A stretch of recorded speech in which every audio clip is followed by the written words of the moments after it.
Itu zaman di mana pendidikan itu maksudnya bukan itu. Yang ada sekarang pendidikan itu adalah lembaga dagang juga. Karena sejak awal pendidikan itu yang namanya pendidikan modern, yang namanya sekolah, itu adalah tempat training calon-calon buruh, calon-calon pegawai, calon-calon karyawan, ya calon perangkat-perangkat industri. Jadi memang pendidikan modern memang diorientasikan untuk ke industri. Jadi tidak ada urusan sama kemanusiaan, tidak ada urusan sama akhlak, tidak ada urusan sama rahmatan lil alamin. Tapi tidak usah putus asa karena itu, karena kita tetap berdaulat kepada diri kita sendiri. Jadi kemarin beberapa yang lalu kita sudah ngomong mengenai bahwa pendidikan itu sebenarnya adalah metode dari bapak, ibu didik dan orang tua untuk mengantarkan anaknya agar menemukan siapa dirinya. Kalau dia lombok, dia tahu dia lombok, maka dia akan lebih bermanfaat. Kalau dia lombok, dia menyangka berambang, nanti kan salah manajemen. Itu satu. Nomor dua, pendidikan itu ada yang sekarang kan ada gejala yang namanya unggul ya. Itu sebenarnya banyak sekali nih. Pendidikan luar biasa ruwetnya semuanya. Sekarang itu orang berlomba-lomba untuk mendapatkan pasar, untuk mendapatkan konsumen, untuk mendapatkan murid. Kemarin saya acara dengan wakil gubernur bulan lalu di Trowulan dan ada pernyataan dari gubernur bahwa di Jawa Timur mulai SD, SMP, SMK dan SMA gratis. Kemudian teman-teman yang dari sekolah swasta dan agama kan mengeluh atau memprotes. Kalau agama tidak ada urusannya karena dia di bawah Kementerian Agama. Tapi kalau swasta kan, kalau sampai negerinya semua itu gratis kan swasta tidak dapat murid. Sehingga mereka mengeluh. Terus saya ditanya di forum itu di Trowulan, kalau gratis semuanya nanti kan swasta tidak dapat murid, gitu kan? Terus saya menjawabnya gini, Mas. Oh, jadi Anda dagang toh? Saya juga punya sekolahan. Kalau tidak ada yang mendaftar di sekolahan saya bersyukur karena saya tidak punya kewajiban untuk melakukan pendidikan. Saya bukan pemerintah, saya bukan negara. Saya bikin sekolah untuk sodako kepada masyarakat gitu loh. Jadi kalau tidak ada muridnya saya bersyukur sekolahnya tak jadikan rumah kan gitu kan, untuk bisa untuk saudara-saudara saya atau tetangga saya kan gitu.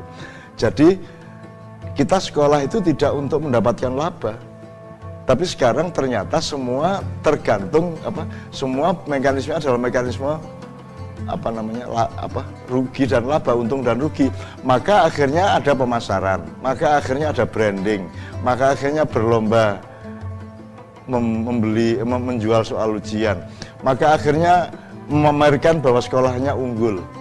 Sejak ada kata unggul dipakai di sekolahan dan universitas, saya sudah angkat tangan, karena itu sama dengan ketika ada seorang tokoh di Indonesia di televisi mengatakan salam super. Itu saya sudah langsung merasa bahwa ini akan mengalami kehancuran, karena kata super itu sangat tidak sopan untuk dipakai oleh manusia, karena manusia sama sekali tidak super. Gitu ya. Ini belok sedikit. Nah, unggul ini gini. Anda itu boleh cantik, Bung. Tapi yang ngomong cantik harus orang lain, jangan Anda. Nah, Anda yang ngomong cantik berarti Anda kemayu kan gitu. Anda boleh hebat, tapi yang ngomong hebat harus orang lain. Nah, kalau Anda sendiri bikin sekolahan, kemudian Anda bilang sekolah Anda adalah sekolah unggul, berarti itu adalah pemasaran, berarti itu bukan pendidikan tetapi perdagangan. Nomor dua, secara budaya dan secara nilai, yang ngomong Anda ganteng, Anda unggul itu kan harus orang lain, bukan Anda. Terakhir sekali karena waktunya habis. Sebenarnya di dunia nggak ada yang unggul. Tidak ada yang unggul karena masing-masing punya fadilah yang berbeda-beda. Kan gitu. Kalau kambing ya segitu itu, gajah segitu itu. Tidak berarti gajah lebih hebat daripada kambing, karena setiap orang punya fadilah masing-masing. Gitu. Jadi menurut saya pendidikan kita terlalu diseret oleh kapitalisme lembaga-lembaga pendidikan. Sampai kadang-kadang nyuwun sewu, yang maju memang yang pintar dagang. Yang cari murid banyak, semakin banyak murid, semakin banyak santri, semakin rendah mekanisme pendidikannya, betul enggak? Karena semakin rendah, semakin sempit kemampuannya untuk mendeteksi fadilah-fadilah dari murid-murid dan santri-santrinya. Oleh karena itu, menurut saya, kalau boleh sih kapan-kapan suatu hari kita tidak perlu hancur dulu untuk mencoba mempertimbangkan kembali, kalau pendidikan ya pendidikan, bukan dagang.